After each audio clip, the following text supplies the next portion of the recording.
Recently, President Joe Biden suggested that the Middle East has long harbored an ancient hatred for Jews, that the Israeli-Palestinian conflict is fueled by historical animosity towards the Jewish people. This assertion is a dangerous myth that distorts the region's history and ignores the long-standing coexistence between Muslims and Jews.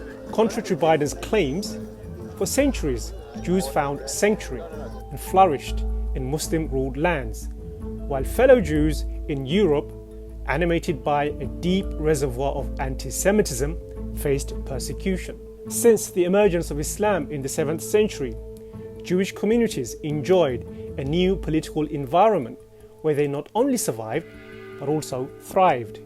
The Prophet, peace be upon him, himself presided over the first political charter in Islam, known as the Constitution of Medina, in which Jews, Muslims, and other communities were united. This union of Muslims, Jews, and pagans was the first Islamic Ummah. And throughout history, various Muslim rulers, including the Ottomans, encouraged Jews fleeing Christian persecution to return to Jerusalem and other parts of the empire. The Golden Age of Islam, in Moorish Spain as it's often called, is another testament to the long history of Muslims, Jews, and Christians coexisting and thriving together under Muslim rule. In fact, a good faith reading of history can only lead to the conclusion that if it wasn't for the care and duty shown by Muslims to Jews, there would be no continuous Jewish community in Palestine to speak of, a continuous Jewish presence which Zionists stress to make their exclusive claim on Palestine, while ignoring the historical truth about how such continuous Jewish presence was preserved and maintained in the first place. So Biden is wrong. The Israeli-Palestinian conflict is not an ancient religious feud fueled by ancient hatred for Jews.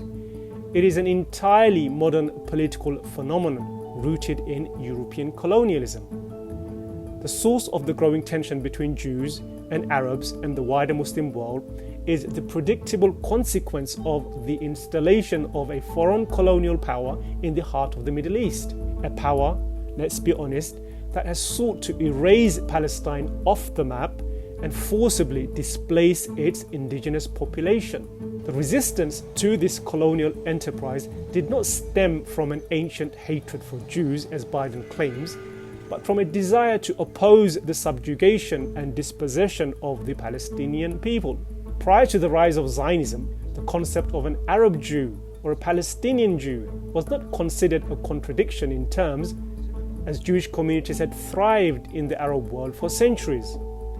It was only after the advent of Zionism and the creation of Israel that tensions arose in regions like Iraq, where prior to the Nakba, Jews lived in peace for 2 millennia. President Biden's remarks perpetuate a dangerous myth that distorts the historical reality of Muslim-Jewish relations in the Middle East.